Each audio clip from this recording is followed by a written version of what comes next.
pengambilan ijazah diwakili oleh ayahanda tercinta Bapak Samuel Huta Barat.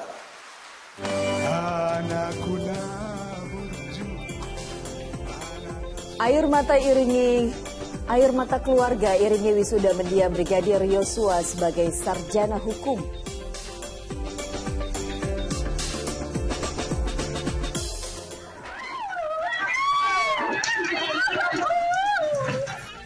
Kepanikan menyertai kebakaran yang menghanguskan sejumlah rumah penduduk.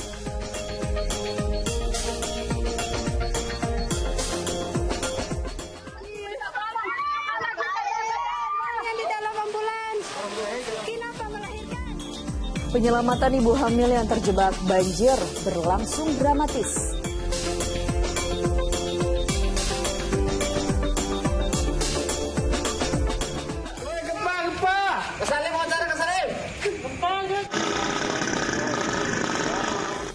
Gempa bermagnitudo 6,5 guncang Bengkulu dan Lampung.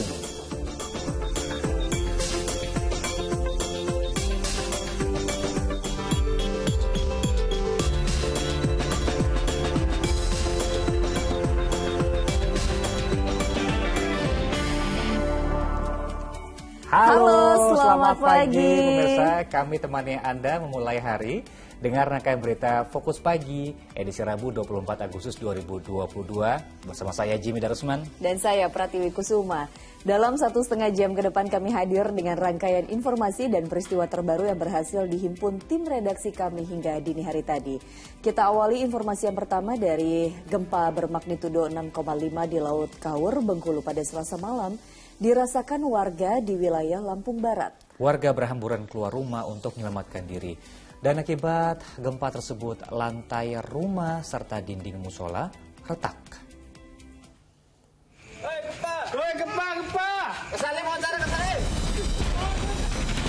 Detik-detik terjadinya gempa magnitudo 6,5 terekam kamera warga.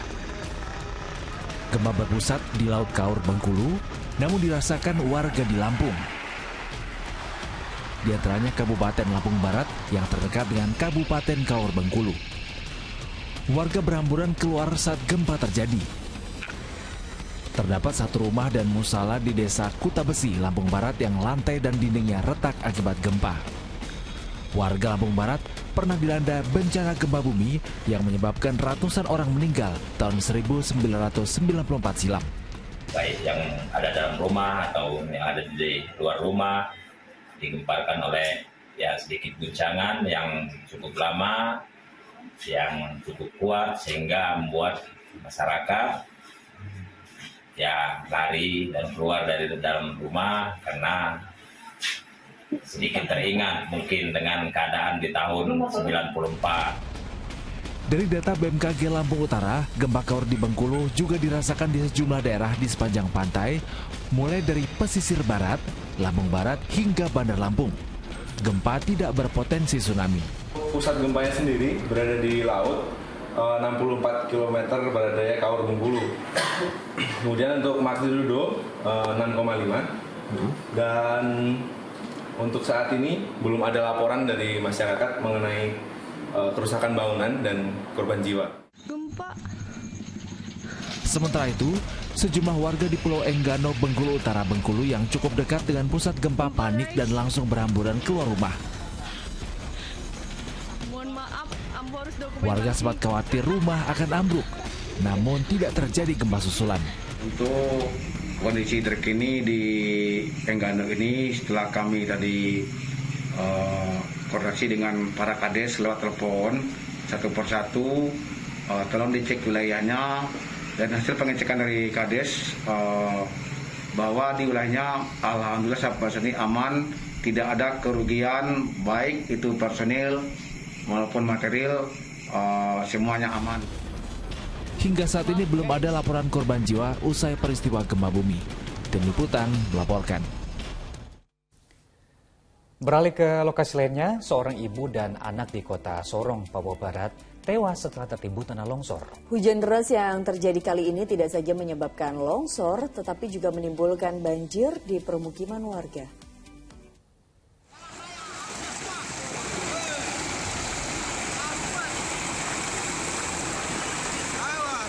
Hujan yang tinggi di kota Sorong, Papua Barat menyebabkan banjir di sejumlah titik.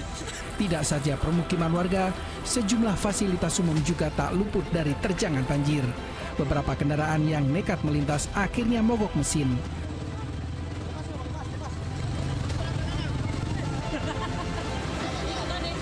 Untuk menyelamatkan korban banjir yang ada di permukiman, Polres Sorong Kota melakukan evakuasi dengan menggunakan perahu karet. Langkah yang pertama kami ambil yaitu menyelamatkan para korban dulu.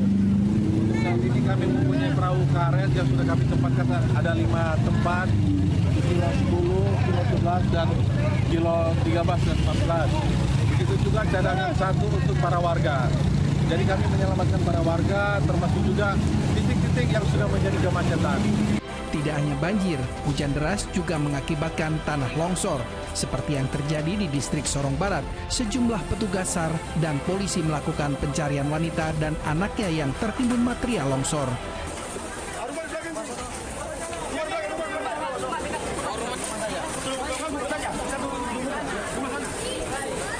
Setelah ditemukan, jasad kedua korban dibawa ke Rumah Sakit Angkatan Laut Dr. Utoyo Sorong.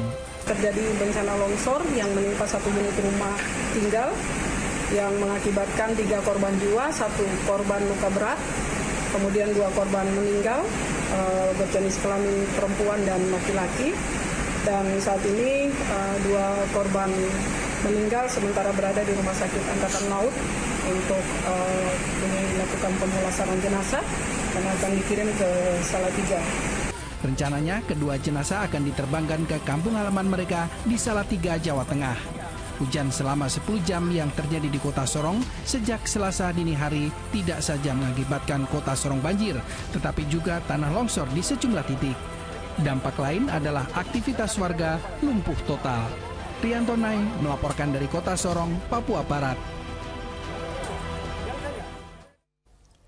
Seorang ibu hamil 9 bulan terjebak banjir di Bone, Gorontalo hingga menghebohkan masyarakat luas. Evakuasi yang berlangsung dramatis, petugas bahkan mengerahkan ambulans dan menerobos kedalaman air untuk menolong pasien tersebut.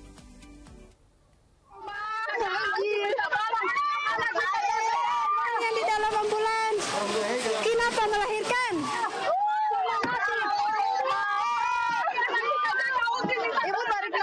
Video mobil ambulans menerobos banjir di Bone, Kabupaten Bone Bolango, Gorontalo ini menghebohkan masyarakat luas dan jagat maya. Warga sempat histeris karena khawatir dengan kenekatan sopir mengemudikan kendaraan di tengah banjir. Petugas dengan ambulans harus berjibaku untuk menolong seorang ibu hamil 9 bulan dari puskesmas yang kebanjiran.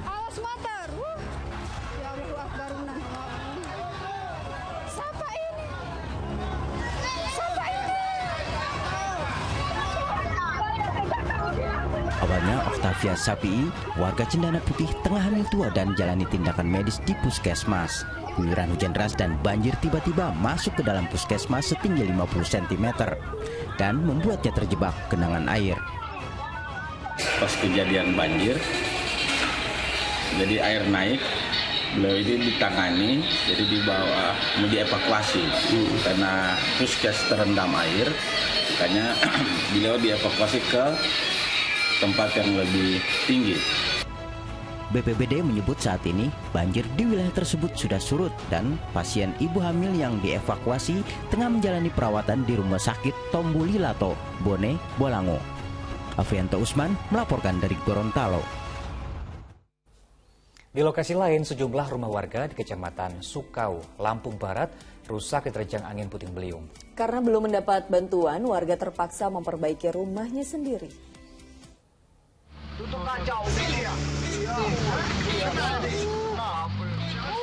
Warga merekam saat terjangan angin puting beliung memorak-porandakan rumah di Lampung Barat, Lampung.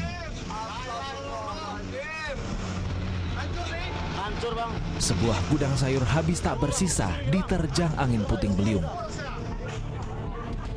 Kerusakan terparah terjadi di Dusun Parda Sukainduk. Dari 8 rumah, 2 rumah warga ambruk, sementara 6 rumah lain atapnya berterbangan dan temboknya runtuh.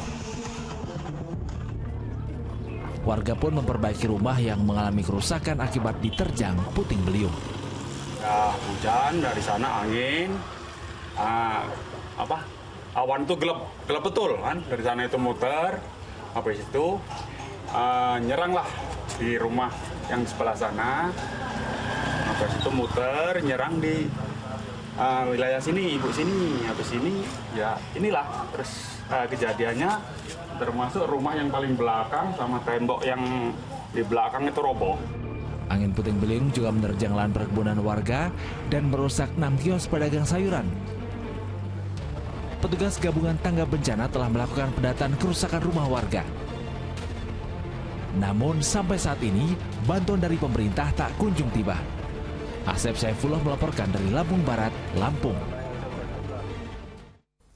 Di informasi lainnya, guru dan pihak sekolah berhasil mengadang dan mencegah pelajar sebuah sekolah di kawasan Tanjung Priok, Jakarta Utara yang akan terlibat bentrok dengan pelajar lainnya. Keriuhan di lingkungan sekolah pun tak terhindarkan saat para guru berjibaku menghalau siswa. Rekaman video amatir ini memperlihatkan siswa berupaya keluar dari gedung sekolah, menggegerkan masyarakat luas.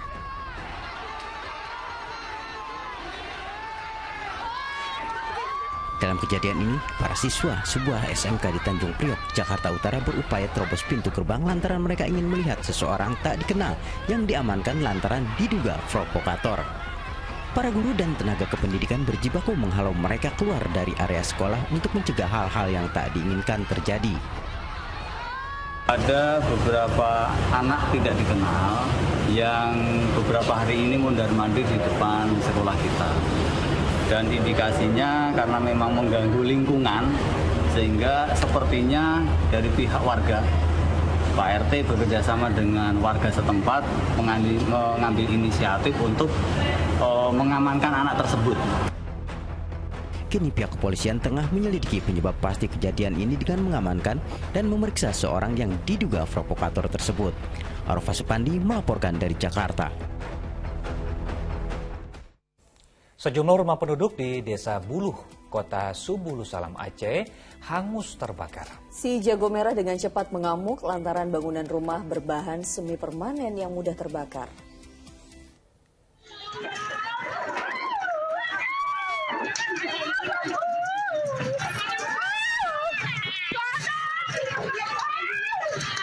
Warga dan penghuni rumah di Desa Buluh, Kota Subulu Salam, Aceh panik sambil menyelamatkan harta bendanya saat kebakaran terjadi pada Selasa petang.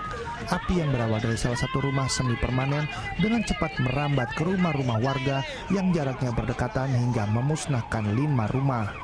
Sementara masyarakat lainnya tak mampu berbuat banyak untuk membantu memadamkan api lantaran si jago merah berkobar hebat. Banyaknya material yang mudah terbakar seperti kayu, api tak mudah dijinakan. Sebanyak 7 rumah berikut isinya ludes terbakar.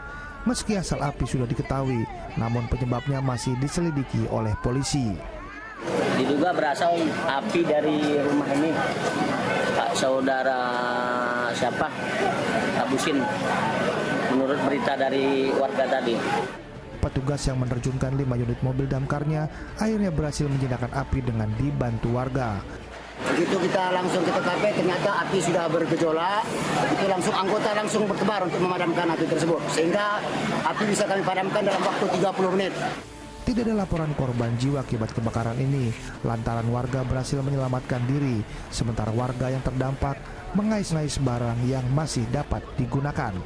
Mukhtarudin Yaakob melaporkan dari Kota Subulu Salam, Aceh.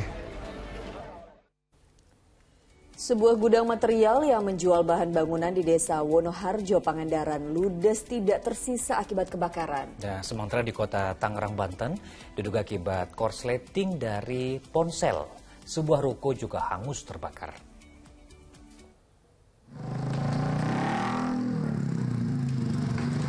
Kobaran api menghanguskan lantai 3 sebuah ruko rumah makan di kawasan Modern Land, Kota Tangerang, Banten, Selasa petang. Banyaknya bahan mudah terbakar membuat api cepat menghanguskan seluruh isi ruangan yang ditempati karyawan rumah makan. Saat kejadian, sejumlah pengunjung dan karyawan rumah makan sempat panik dan berhamburan keluar. Kobaran api diduga akibat hubungan pendek arus listrik dari ponsel pekerja yang sedang diisi daya dan ditinggalkan bekerja. 7 unit mobil damkar dikerahkan ke lokasi untuk memadamkan kobaran api. keluar asap dari jendelanya, udah gede asapnya, terus udah nggak bisa dipadamin lagi. Tadi kita ngusain padamin pakai ini, ya, terus nggak bisa lagi. Udah nggak bisa, tau-taunya udah gede aja apinya. Di atas itu tempat apa sih Mbak sebenarnya? Mes cowok. Mes cowok yang lantai 3 semuanya mes. Sementara sebuah gudang material yang menjual bahan bangunan di Desa Wonoharjo, Pangandaran, Jawa Barat juga ludes dilalap si jago merah. Dugaan awal kebakaran akibat hubungan arus pendek. Besarnya kobaran api membuat petugas pemadam yang datang ke lokasi tidak mampu menyelamatkan isi gudang yang hangus terbakar. Tidak ada korban jiwa akibat kebakaran ini karena sudah ditinggal pemiliknya setelah toko ditutup. Tim Liputan melaporkan. Dan pemirsa, sejumlah laporan menarik masih akan hadir usai kumandang azan subuh untuk wilayah DKI Jakarta dan sekitarnya. Di antaranya, ya, ini air mata keluarga yang mengiringi wisuda mendiang Brigadir Yosua sebagai sarjana hukum. Tetaplah bersama kami di Fokus Pagi.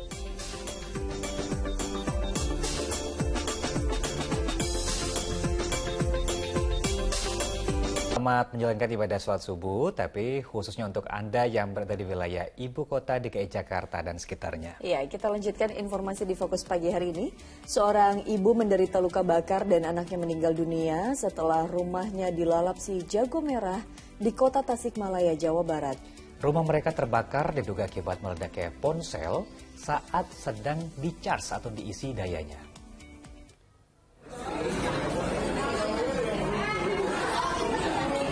Ratusan warga Sukasih, Purbaratu, Kota Tasikmalaya, Jawa Barat gempar dengan kebakaran yang menimpa rumah Ika Selasa sore. Apalagi, korban bersama anaknya sempat terjebak kobaran api di dalam kamar rumah hingga harus dibawa ke rumah sakit. Petugas damkar yang datang ke lokasi berhasil memadamkan api hingga tidak sampai menjalar ke rumah lainnya. Dugaan sementara, kebakaran terjadi akibat ponsel yang meledak saat diisi dayanya. Percikan api turut membakar kasur dan seluruh kamar. Kebakaran ini sudah memakan korban. Tentunya ada 2 korban luka bakar. Korban ini siapa, Pak? Anak sebab ini diawali dari sebab musabab bahwa kebakaran ini dimulai dari anak yang sedang mencas HP-nya di atas perut dan meledak sehingga menimbulkan percikan api, membakar pakaiannya serta ibunya mencoba menolong dan ibunya juga terbakar. Bocah berusia 7 tahun yang menjadi korban kebakaran dan sempat dirawat di IGD RSUD Dr. Soekarjo Kota Tasikmalaya akhirnya meninggal dunia. Korban meninggal setelah tubuhnya terbakar hingga 90%, sementara sang ibu masih menjalani perawatan. Pihak keluarga telah menerima musibah tersebut sebagai kecelakaan dan mengikhlaskannya. Eko Setiabudi melaporkan dari Tasikmalaya, Jawa Barat. Kita beralih ke ibu kota pasca kebakaran yang menghanguskan ratusan rumah semi permanen di kawasan Simpruk Golf, Kebayoran Lama. 20 tempat usaha atau rumah makan juga hangus terbakar. Ya, meski demikian terdapat sebuah warung makan yang luput dari amukan si jago merah, meski seluruh bangunan rumah warga di sekelilingnya hangus terbakar. Di antara bangunan permukiman dan tempat usaha yang hangus terbakar di kawasan Simpruk Golf, Kebayoran Lama, Jakarta Selatan, terdapat sebuah warung makan yang luput dari amukan si jago merah. Padahal bangunan di sekitarnya hangus dilalap api. Pesona Dua Putri, demikian nama warung makan asal Brebes, Jawa Tengah ini yang mendadak jadi perbincangan pasca kebakaran. Tidak heran pemiliknya mengaku bersyukur karena bangunan warung makan masih berdiri dan tetap bisa melayani beberapa pembelinya. Ya, mungkin ini suatu keajaiban yang Mas, musisi dari Allah gitu.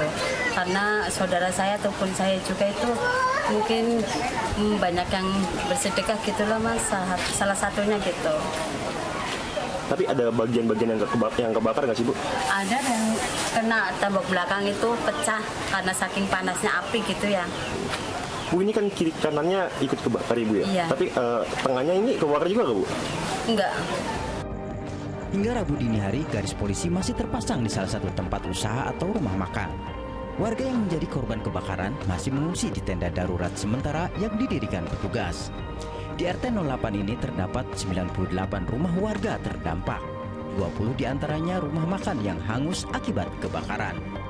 Kalau yang dari barat itu semua kena Pak, yang warung lontong, yang warung nasi, warteg itu kena semua. Usaha kalau diperkirakan 20. Kalau yang kena dampak kebakaran itu 98 pintu kakak. Sekitar 100 rumah warga di Jalan Simpung Golf, Kebayoran Lama, Jakarta Selatan hangus terbakar Minggu akhir pekan lalu. Selain menyebabkan seorang warga meninggal dunia, kebakaran juga membuat 120 kepala keluarga dan 600 jiwa kehilangan tempat tinggal. Tim Liputan melaporkan dari Jakarta. Kita beralih ke informasi lainnya. Samuel Huta Barat mewakili mendiang Brigadir Nofriansyah Yosua menghadiri kelulusan sang anak di Universitas Terbuka. Sang ayah tak kuasa menahan tangis saat menerima ijazah kelulusan anaknya sebagai sarjana hukum. Nofriansyah Yosua Huta Barat. Pengambilan ijazah diwakili oleh ayahanda tercinta Bapak Samuel Huta Barat. Tepuk tangan bergemuruh saat Samuel Huta Barat, ayah Brigadir Nofriansyah Yosua, dipanggil oleh rektor naik ke atas panggung.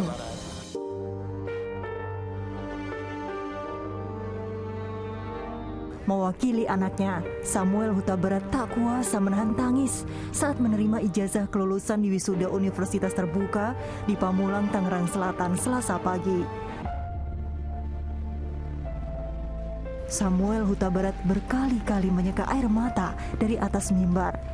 Ibu Brigadir Yosua, Rosti Simanjuntak, tidak hadir mendampingi sang ayah karena masih larut dalam duka. Samuel Huta Barat terpaksa menggantikan posisi anaknya yang seharusnya hadir mengikuti wisuda sebagai sarjana ilmu hukum. Namun rencana itu pupus setelah Brigadir Yosua tewas ditembak awal Juli 2022 lalu di rumah dinas atasannya Irjen Verdi Sambo yang kala itu masih menjabat sebagai Kadif Propam Polri. Irjen Verdi Sambo merencanakan pembunuhan terhadap Yosua dan sengaja membuat skenario untuk menutupi peristiwa tersebut. Yang belum tercapai itulah yang masuk perwira.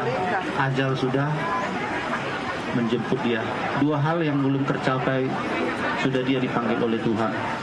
Satu, dia belum dapat ijazah SH-nya. Yang kedua, dia rencana di tahun depan mau menikah. Brigadir Yosua dinyatakan lulus pada April 2022 dengan perolehan Indeks Prestasi Kumulatif atau IPK 3,28. Brigadir Yosua terdaftar sejak tahun 2015 sebagai mahasiswa di Universitas Terbuka Jambi. Tim Liputan melaporkan. Ya, di kasus ini ya, dalam kasus pembunuhan Brigadir Yosua, memaksa Mabes Polri untuk memutasi puluhan anggotanya ke pelayanan markas Mabes Polri karena dugaan pelanggaran kode etik. Nah, sementara Lembaga Perlindungan Anak Indonesia sedianya memberikan perlindungan kepada anak-anak Verdi Sambo yang masih di bawah umur. Dalam pertemuan bersama Dirtipidum Mabes Polri, Ketua LPAI Kak Seto memastikan Polri memberikan dukungan kepada LPAI untuk memberikan perlindungan kepada anak-anak Verdi Sambo yang masih di bawah umur. Setelah dari Bareskrim Polri, Kak Seto bersama timnya mendatangi Makobrimob Kelapa II Depok guna menemui Irjen FS. Tujuannya Kak Seto ingin meminta izin FS terkait perlindungan anak-anak FS yang mengalami perundungan di media sosial. Dari situasi di mana tinggal kedua orang tuanya mendapatkan kegiatan ataupun perlindungan dan sebagainya perlu mendapatkan perlindungan khusus dari negara maupun lembaga negara dan berbagai lembaga yang menyangkut perlindungan.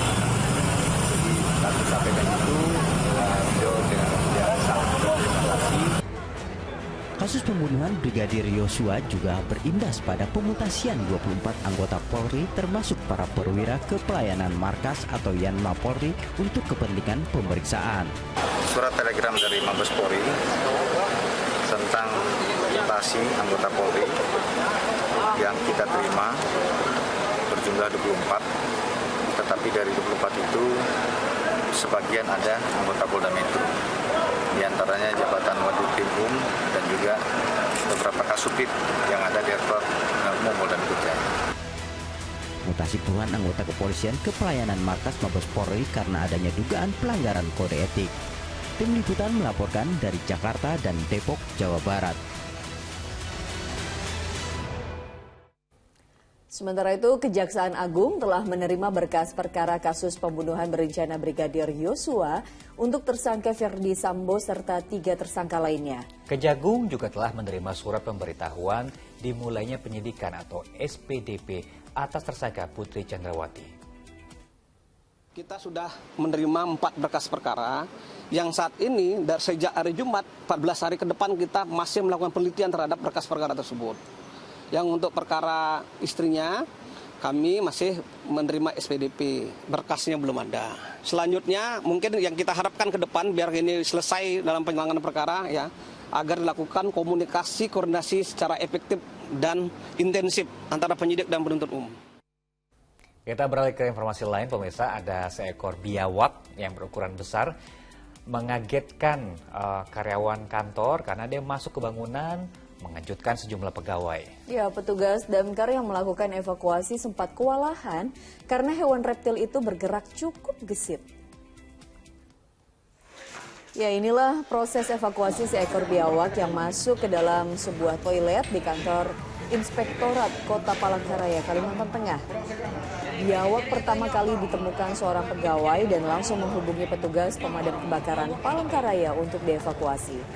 Dengan menggunakan tongkat penjepit khusus, petugas harus ekstra hati-hati lantaran biawak bergerak yang cukup gesit. Ya, jangan ditiru ya jika tidak memiliki peralatan yang memadai dan juga keahlian.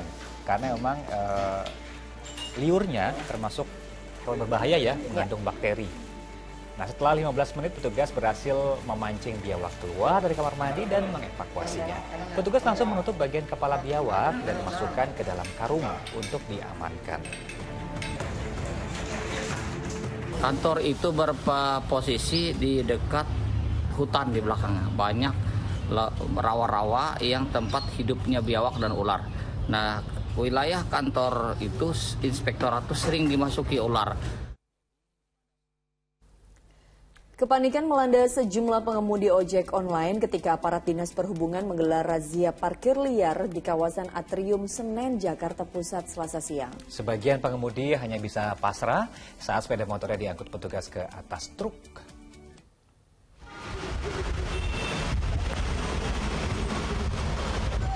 Dua pengemudi ojek online ini langsung kabur beriringan saat mengetahui kedatangan petugas Sudin Perhubungan yang menggelar razia parkir liar di kawasan Atrium Senen, Jakarta Pusat Selasa siang. Seorang pengemudi ojol rela mendorong sepeda motor rekannya yang mengalami mati mesin dengan menggunakan kaki demi terbebas dari sanksi angkut paksa kendaraan.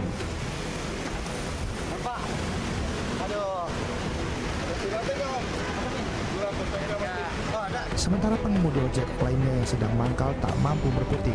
Mereka pun harus pasrah melihat kendaraan mereka diangkut paksa petugas ke atas truk. Selain karena tak ingin membayar biaya parkir, sejumlah pengemudi ojol mengaku sengaja parkir di jalur bus Transjakarta agar lebih cepat dan mudah.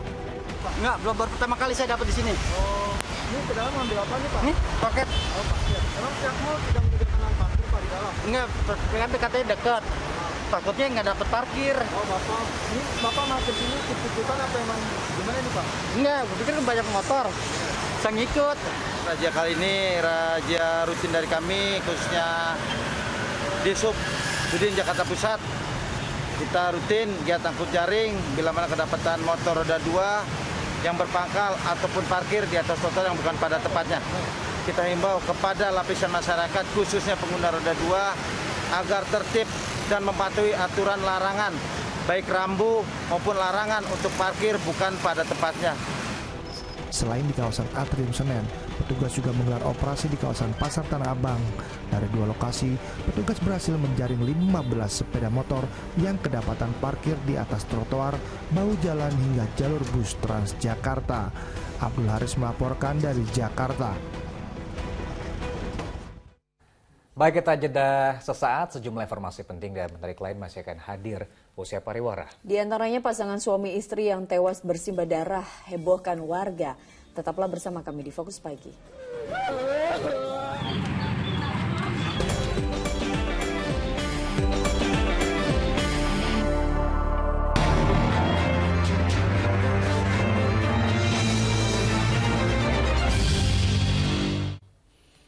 Anda kembali di Fokus Pagi bersama saya Jimmy Darusman.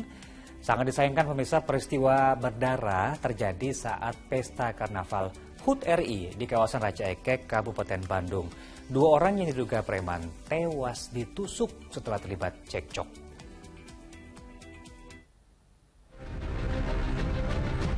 Peristiwa berdarah terjadi saat bertepatan dengan HUT ke-77 RI saat digelar Karnaval Kemerdekaan di kawasan Ranca Ekek, Kabupaten Bandung.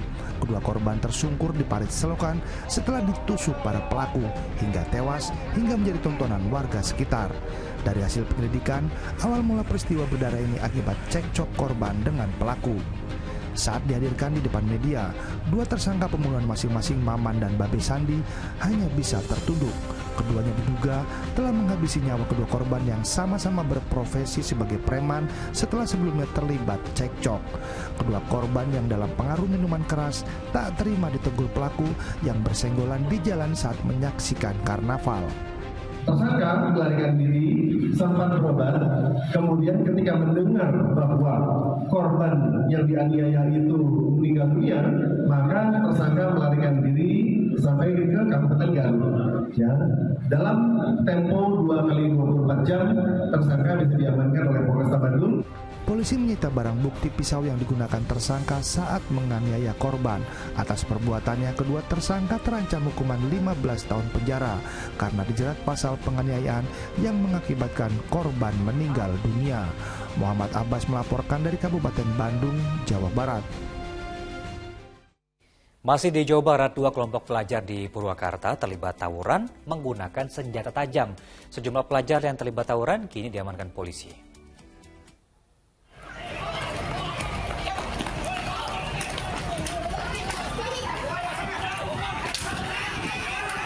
Keluarga ini merekam aksi tak terpuji 2 kelompok pelajar di Purwakarta. Pelajar dari 2 sekolah menengah kejuruan itu saling kejar dan saling serang menggunakan senjata tajam seperti celurit, parang, dan batang kayu. Seorang pelajar menderita luka bacok dalam peristiwa itu dan dilarikan ke rumah sakit. Menurut warga setempat, tawuran yang berlangsung di Desa Cilegong, Kecamatan Jatiluhur, Purwakarta itu terjadi saat pulang sekolah. Tawuran antar kelompok siswa SMK itu sudah sering terjadi di lokasi tersebut. Antara YPK sama YKS, antara terjadi saling serang gitu. Jadi di sana kan anak YKS, di sana anak YPK. YPK di sana di sini, dari korban jatuh di sini nih. Korban berapa orang Pak yang Bapak lihat Pak? Korban 1 orang. 1 orang luka apaan? Luka tangan saya tuh 1. Itu pada bawa senjata tajam? Celurit sama, pokoknya bawa celurit lah. 7 orang pelajar yang terlibat aksi tawuran itu telah diamankan polisi untuk dimintai keterangan. Sementara kasus tawuran itu masih dalam penanganan Polsek Jatiluhur, Purwakarta. Zainal Arifin melaporkan dari Purwakarta, Jawa Barat. Di informasi lainnya, kapal nelayan atau penangkap ikan asal Merauke, Papua ditembaki tentara Papua Nugini di wilayah perairan Papua Nugini. Nakoda kapal yang berada di ruang kemudi bahkan tewas terkena tembakan. Setelah menempuh perjalanan 25 jam, kapal Calvin 02 yang ditembaki tentara Papua Nugini tiba di dermaga perikanan Merauke pada Selasa pagi. Jenazah nakoda yang tewas dalam penembakan juga dievakuasi. Dan sebelumnya pada hari Senin, kapal yang membawa sejumlah ABK ini masuk ke wilayah perairan Papua Nugini dan dipergoki patroli laut. Sempat berupaya kabur, kapal nelayan kemudian ditembaki oleh aparat yang bertugas.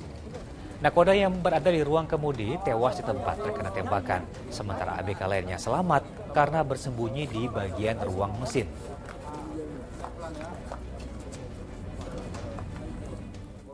Beralih ke informasi lain, sepasang suami istri atau pasutri di kota Bau-Bau, Sulawesi Tenggara ditemukan tewas dengan luka di bagian leher. Kematian pasangan itu baru diketahui setelah seorang tetangga melihat sepasang kaki yang terjulur. Berikut darah mengalir dari pintu dapur rumah korban.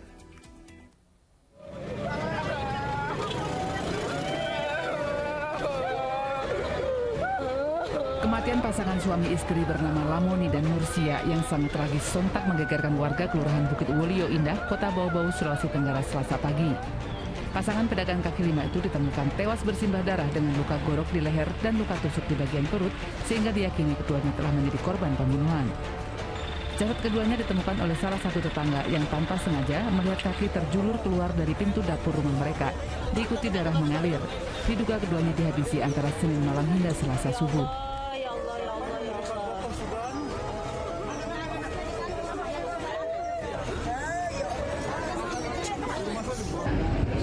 Kita sudah selesai melaksanakan olah TKP dan kita sudah dalami. Salah sesuatu akan kita ungkap. Korbannya bang? Kondisi korban sendiri Pak? Waktu ditemukan ya?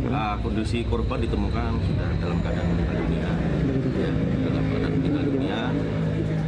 Ya, pelaku ini menggunakan senjata tajam. Kedua korban dibawa ke rumah sakit untuk diungkap penyebab kematiannya.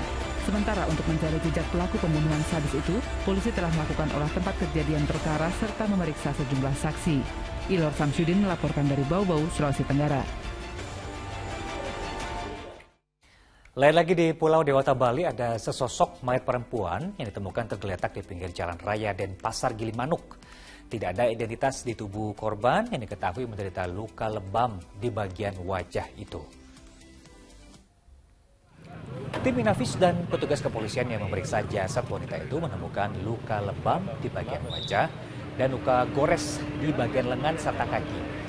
Jasad wanita yang belum diketahui identitasnya itu ditemukan oleh seorang warga yang hendak mencari rumput. Saat ditemukan, jasad yang awalnya disangka sebuah boneka itu tergeletak agak tersembunyi di bagian balik bangunan semen pembatas jalan. Diduga korban belum lama tewas lantaran jasadnya belum membusuk. Korban memiliki ciri-ciri mengenakan kemeja berwarna biru gelap dan celana jeans biru.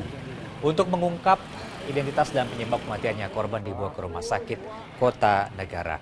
Petugas juga mengimbau kepada warga yang kehilangan anggota keluarganya untuk segera lapor ke kantor polisi terdekat. Tersembunyi di balik senderan jalan. Sehubungan dengan fakta ini, segera kami melaksanakan status quo, memasang polis lain dan mengamankan jalur karena masyarakat sudah pada berdatangan juga ingin melihat peristiwa ini, dan kami segera menghubungi Inafis Polres untuk segera nanti mengidentifikasi siapa atau mayat yang. Lain lagi di Kabupaten Bandung, Jawa Barat berikut ini, aparat kepolisian menangkap seorang perempuan pelaku aborsi ilegal. Nah, aksi pelaku menghebohkan dunia maya lantaran memesan ojek daring sambil membawa jasad janin bayi berusia 4 bulan, sekaligus meminta pengemudi ojek untuk menguburkannya.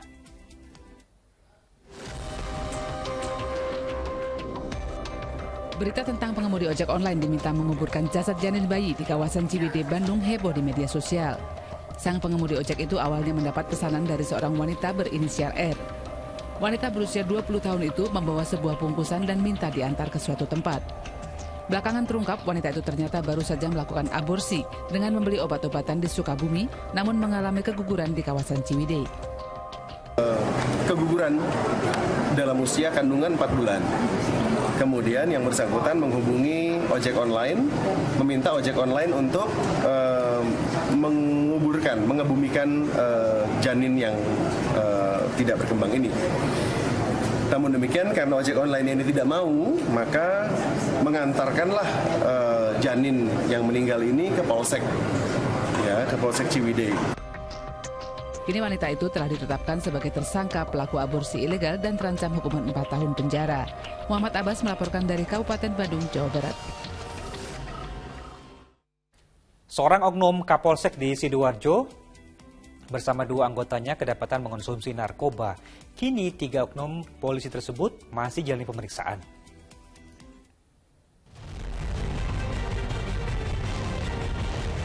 Sepi. Beginilah kondisi Polsek Sukodono Sidoarjo, Jawa Timur usai seorang oknum Kapolsek berpangkat Ajun Komisaris Polisi (AKP) bersama beberapa anggota kepolisian kedapatan sedang berpesta narkoba jenis sabu-sabu.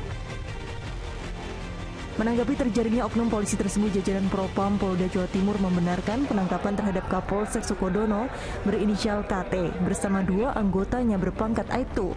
Mereka mengonsumsi sabu-sabu di Polsek Sukodono. Penyalahgunaan barang terlarang itu diperkuat setelah polisi melakukan tes urin terhadap seluruh anggota Polsek.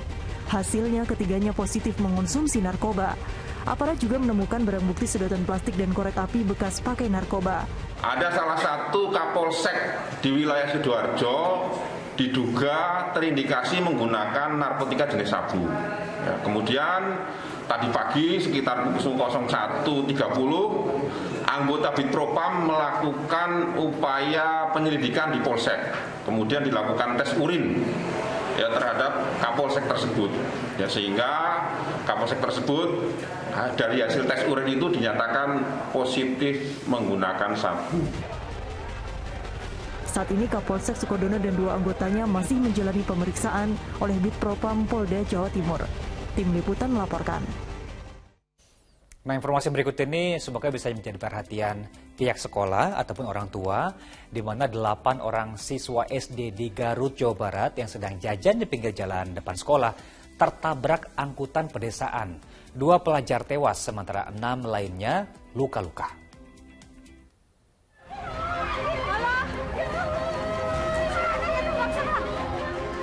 Rekaman video amatir ini memperlihatkan kepanikan warga dan para pelajar Sekolah Dasar Negeri 1 Mandala Sari Garut sesaat setelah mobil angkutan desa menabrak kerumunan pelajar yang tengah jajan di depan sekolah.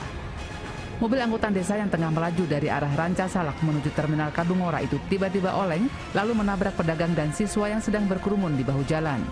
Peristiwanya terjadi saat para pelajar itu keluar gedung sekolah pada jam istirahat. Kejadian itu mengakibatkan 2 orang pelajar tewas dan 6 lainnya serta seorang pedagang terluka. Para korban langsung dilarikan ke rumah sakit terdekat. Saat itu kejadiannya 9.30. Jumlah siswanya? Jumlah korban 8 orang, 4 luka ringan, 1 meninggal dunia di tempat, 1 meninggal dunia di rumah sakit, yang 2 kritis. Jadi 2 yang tewasnya? Yang meninggal jadi 2 saat ini.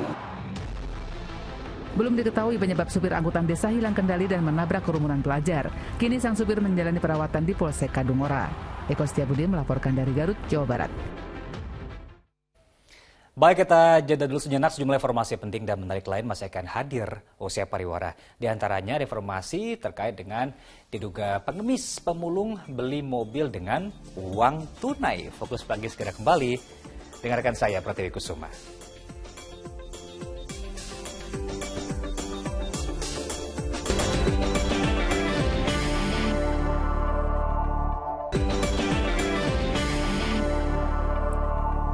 Anda kembali menyaksikan Fokus Pagi bersama saya Pratiwi Kusuma. Kita lanjutkan informasi di pagi hari ini, pemirsa. Akibat tak memperhatikan rambu ketinggian jembatan, sebuah truk pengangkut perahu milik Polri pada Selasa siang tersangkut di jembatan kereta api Matraman, Jatinegara, Jakarta Timur. Sopir dan kernet kendaraan pengangkut perahu milik Polri ini panik lantaran muatannya tersangkut jembatan kereta api di Matraman, Jatinegara, Jakarta Timur. Sang kernet berusaha mencari cara agar kendaraan itu segera terbebas, namun usahanya tak membuahkan hasil. Muatan kendaraan itu tersangkut gara-gara sang pengemudi tak memperhatikan rambu ketinggian jembatan. Peristiwa itu mengakibatkan kemacetan lalu lintas dari arah Kampung Melayu menuju Senen.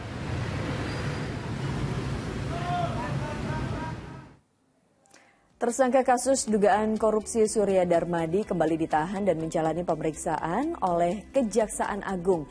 Hingga saat ini sudah ada 32 aset milik tersangka yang disita. Kejaksaan Agung kembali memeriksa Surya Darmadi, tersangka kasus dugaan korupsi penyerobotan lahan sawit di Riau yang diduga merugikan negara hingga 78 triliun rupiah. Pemeriksaan dilakukan setelah sebelumnya Surya Darmadi sempat dirawat karena penyakit jantung.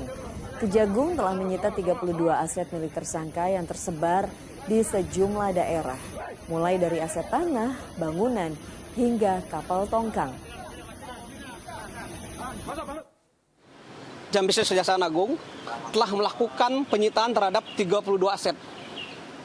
18 aset ada di Jakarta, 12 aset ada di Riau, dan 2 aset ada di Bali. Dan terakhir kita menyita hotel di Bali. Dan saat ini tim juga telah melakukan pelacakan. Tim Jam Bisnis Kejaksaan Agung telah melakukan. Suami istri di Sragen, Jawa Tengah melakukan transaksi yang tidak biasa. Keduanya mendatangi dealer mobil dan membeli mobil dengan uang tunai. Karena penampilannya yang lusuh, pria itu sempat diabaikan karyawan dealer karena dianggap pengemis.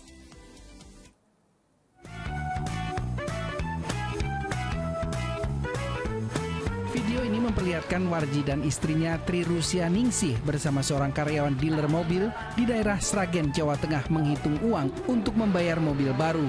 Peristiwa yang terjadi 20 Agustus 2022 sangat jarang terjadi.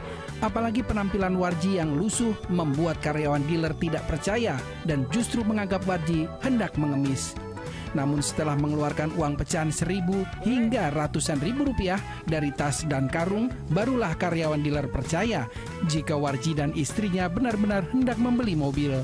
Setelah dihitung, total uang milik pria yang sehari-hari sebagai pemulung itu mencapai 170 juta rupiah. Ya kira-kira 3 tahun ya. 3 tahun itu berapa, Mas? 3 tahun ya, itu ya dicampur dengan ini. Kebetulan istri saya ini apa? Dapat warisan, Mbak? Iya, gitu. Tambah plus gitu. Ya, kita jujur saja. Karena kan kita di-tag sama orang-orang. Walah, masa bisa saya kalau ya itu tadi kalau seperti kamu beli rosok saya mimpi, nggak percaya. Ya kita mengatakan insyaallah. Mbak, mobilnya rencana mau dipakai sendiri, Mbak? Iya, sama istri itu. Uang yang digunakan Warji untuk membeli mobil merupakan uang tabungan yang dilakukan sejak lama. Memiliki mobil merupakan mimpi lama pasangan suami istri itu. Mobil akan mereka gunakan sehari-hari untuk menghabiskan masa tua. Hari Prasetyo melaporkan dari Sragen, Jawa Tengah. Ratusan orang berunjuk rasa di depan kantor Kementerian ATR BPN Kebayoran Baru, Jakarta Selatan. Mereka memberi dukungan kepada pemerintah untuk memberantas mafia tanah yang kerap meresahkan masyarakat.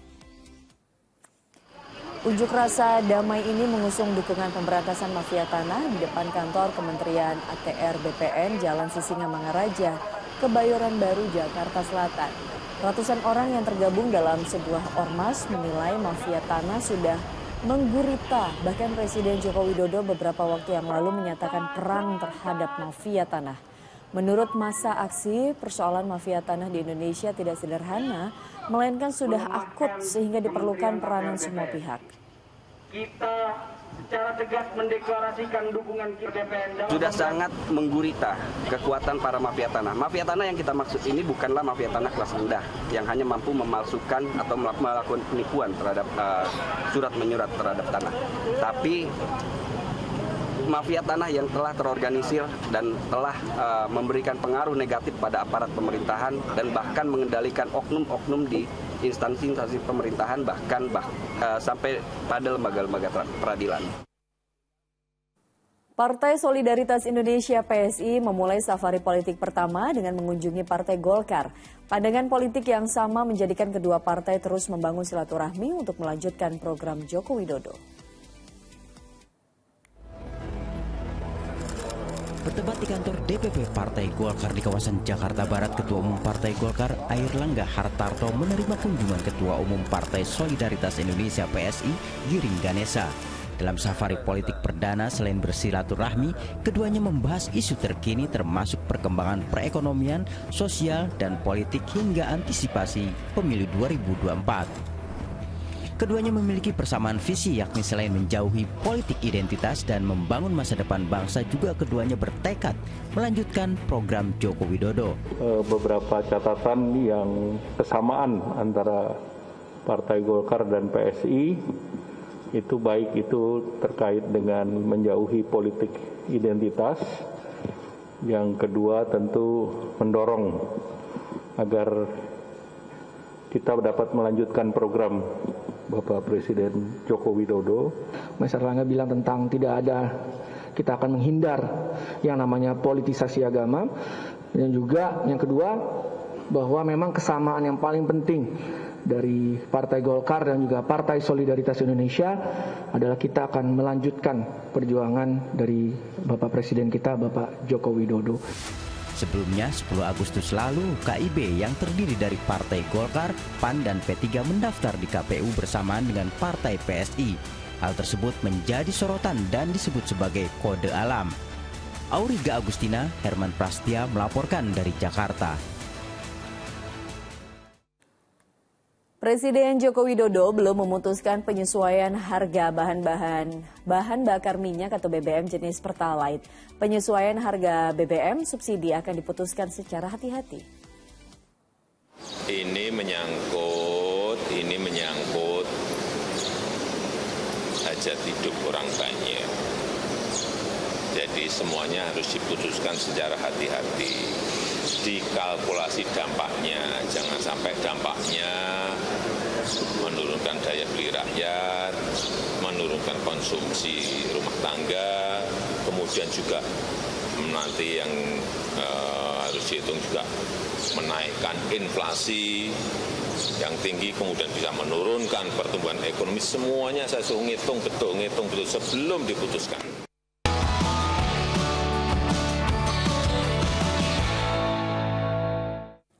Nah, dari informasi pasar pemirsa, harga telur ayam merangkak naik sejak sepekan terakhir di sejumlah pasar di Jakarta.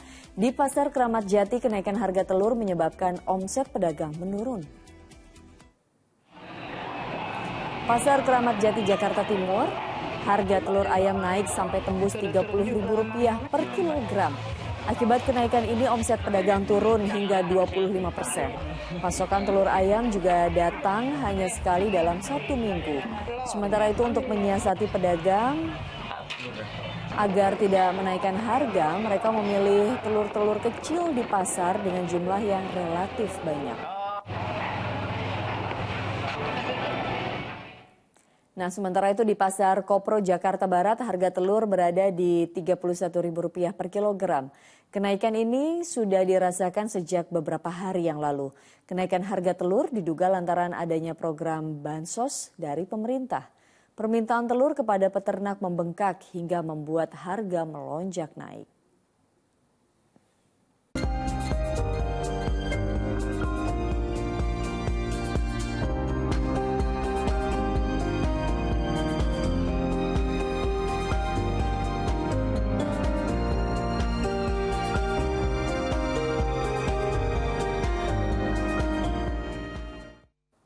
Kita beralih ke informasi lain, pemirsa. Atalia Praratia merilis single Cuma Rindu untuk mengenang putra sulungnya Emeril Khan Mumtaz. Lagu Cuma Rindu ciptaan Atalia Praratia bersama musisi berkebutuhan khusus itu merupakan ungkapan kasih sayang dan luapan kerinduan dari orang tua kepada mendiang Eril.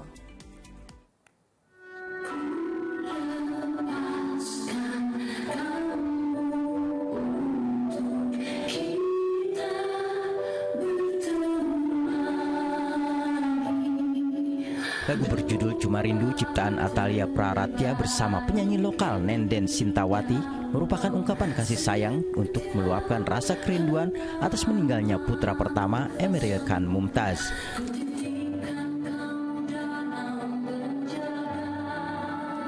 Musisi disabilitas netra Nenden Sintawati yang terkenal memiliki suara emas ini dipercaya untuk melantunkan lagu tersebut.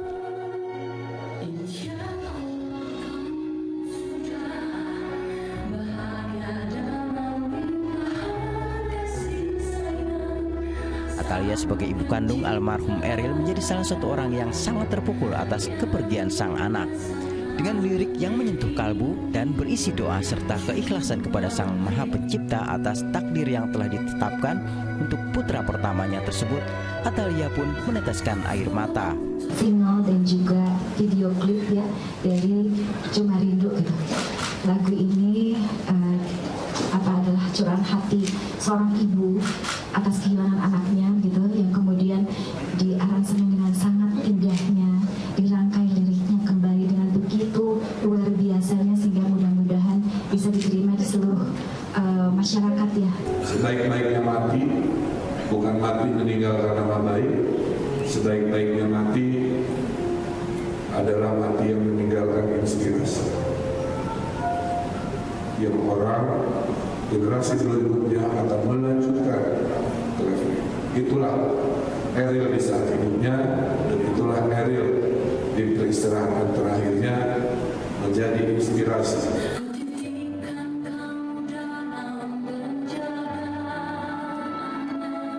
Lagu Cuma Rindu dapat didengarkan lewat platform streaming musik. Muhammad Rizal melaporkan dari Bandung, Jawa Barat.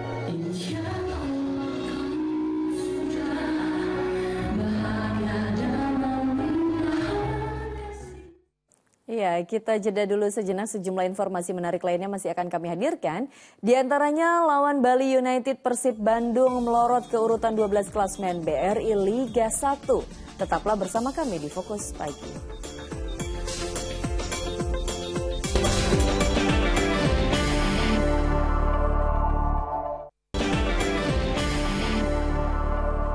Terima kasih kembali di Fokus Pagi bersama saya Jamie Darusman. Dan saya Pratiwi Kusuma. Kita lanjutkan informasi di pagi hari ini. Kebakaran hebat melanda sebuah pabrik bahan kimia di kawasan Cilincing, Jakarta Utara. Sebanyak 26 unit mobil damkar serta 130 personil diterjunkan untuk memadamkan api. Kobaran api disertai dengan kepulan asap hitam tebal membubung dari atas bangunan pabrik bahan kimia yang terbakar di Jalan Raya Cakung Cilincing, Jakarta Utara pada Selasa siang. Kebakaran ini membuat para karyawan pabrik panik dan berhamburan keluar area pabrik untuk menyelamatkan diri. Saat kejadian, para karyawan sedang beristirahat. Sebanyak 26 mobil pemadam kebakaran dan 130 personel berjibaku menjinakkan api. 2 petugas damkar mengalami sesak napas saat berusaha memadamkan api.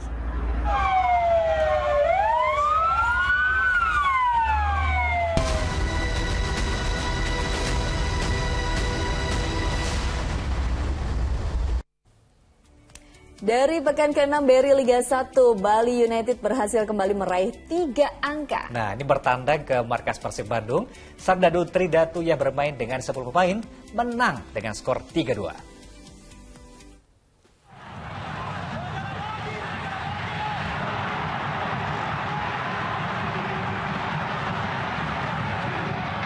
Persib Bandung mengusung misi mengakhiri kutukan tanpa kemenangan dalam 10 laga kontra Bali United di pekan ke-6 BRI Liga 1 pada Selasa sore. Persib langsung menekan dan mendapat peluang di awal laga. Bukannya unggul, Maung Bandung malah ketinggalan lebih dahulu. Sundulan Privan Barga setelah menyambut umpan sepak pojok Eber Besa di menit ke-25 tidak mampu ditahan Made Wirawan. Gol ini melecut semangat tim tamu. Para bobotoh di Stadion Gelora Bandung Lautan Api kembali dibuat terdiam jelang rehat. Mantan penyerang Persib Ilyas Pasoyevic mencetak gol kedua Bali United setelah menanduk umpan silang Ricky Fajrin di menit ke-45. Namun, tak lama kemudian terjadi insiden yang membuat kiper Bali United, Nadeo Argawinata, harus dikeluarkan akibat mendapat kartu kuning kedua. Pangeran Biru yang unggul jumlah pemain meningkatkan tempo permainan. Persib pun mendekat berkat gol penalti David Da Silva pada menit ke-63.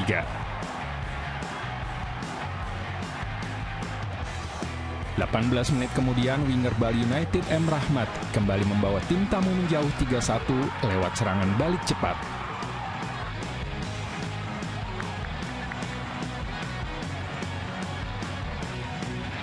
Jelang waktu normal berakhir, pemain pengganti Erwin Ramdhani mencetak gol sundulan yang membuat Persib mendekat 3-2.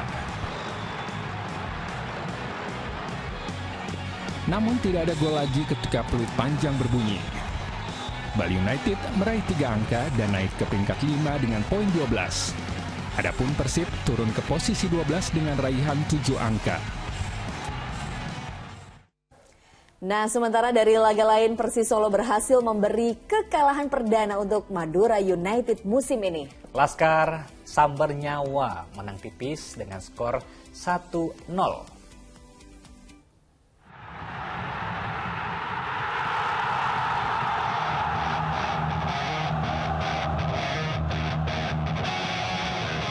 Persis Solo perlahan beranjak dari papan bawah klasmen usai menundukkan Madura United dengan skor 1-0. Permainan cepat diperagakan kedua tim sejak awal babak pertama. Madura United yang bertindak sebagai tim tamu memiliki peluang untuk unggul pada menit 21 lewat sepakan keras Malik Rizaldi dari luar kotak penalti. Namun sayang masih dapat dimentahkan kiper Persis M. Riyandi. Tuan rumah balik mengancam pada menit 28. Namun lemahnya penyelesaian akhir membuat tak ada gol tercipta di babak pertama. Gol yang ditunggu publik tuan rumah akhirnya tercipta pada babak kedua, tepatnya menit 80.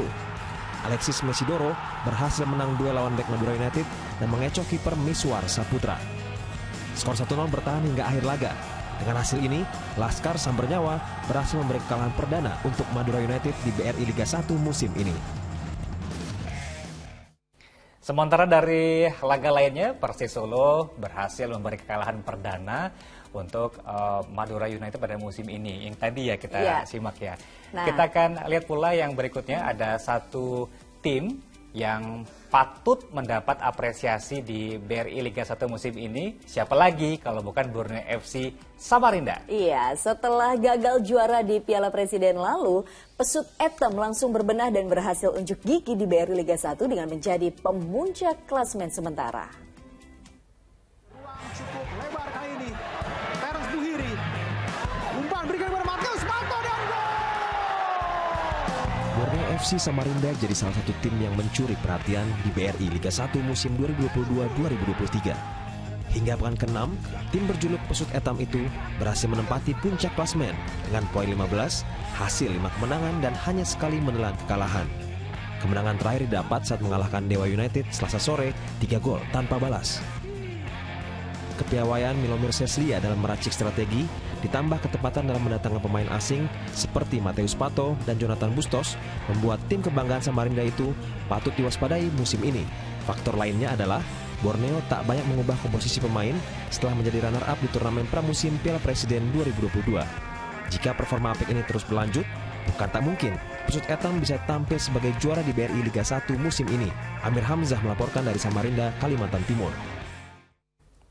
Jelang laga pekan ke-6 BRI Liga 1, Arema FC bertekad bangkit dari kekalahan di laga sebelumnya saat menjamu Rans Nusantara. Sementara Persija Jakarta yang semakin ciamik di bawah asuhan Thomas Doll ditantang Persita Tangerang yang juga sedang dalam performa apik. Ya, ini lantas bagaimana persiapan tim yang akan berlaga? Berikut informasinya.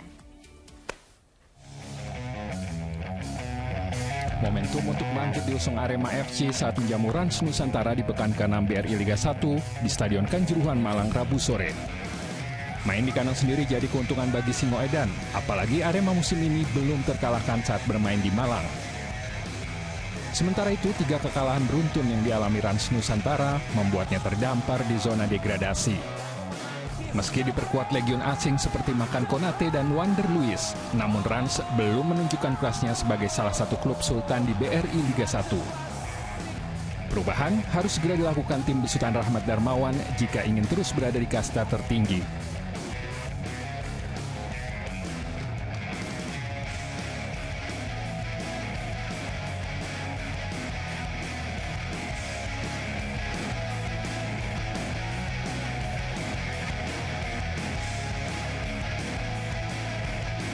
Sementara itu, duel tak kalah sengit juga terjadi kala Persija Jakarta menjamu Persita Tangerang di Stadion Patriot Candrabaga Bekasi, Rabu malam. Semakin padunya kolektivitas permainan macan Kemayoran di bawah asuhan Thomas Doll jadi kekuatan tersendiri untuk merebut poin penuh di hadapan Jackmania. Namun Persita bukanlah lawan yang mudah dikalahkan. Pendekar Cisadane baru memetik kemenangan ketat 5-3 lawan Persikabo 1973 pekan lalu. Mengantongi 4 kemenangan dan hanya kalah 1 kali membuat Persita jadi lawan yang patut diwaspadai Persija Jakarta. Tim Liputan melaporkan. Nah, laporan tadi sekaligus menutup kebersamaan kita dalam program Fokus pagi hari ini. Jangan lupa untuk tetap kencangkan prokes. Dan kita bisa menyaksikan info terkini cegah corona hanya di video. Caranya? Unduh aplikasinya sekarang. Dan pemirsa, ayo dukung operasi katarak, hernia, donor darah, dan hitan gratis bagi warga yang tidak mampu di sejumlah tempat di Indonesia. Sampaikan kepedulian kita melalui rekening BCA di nomor 162-633-8888 atas nama Yayasan Pundi Amal Peduli Kasih. Karena kepedulian kita adalah harapan mereka. Dan usai Fokus Pagi, pemirsa, kita bisa menyaksikan program Mega Series Panggilan. Saya Jimmy Darusman. Dan saya Pratiwi Kusuma. Kami pamit undur diri. Selamat pagi, selamat beraktivitas, dan sampai jumpa.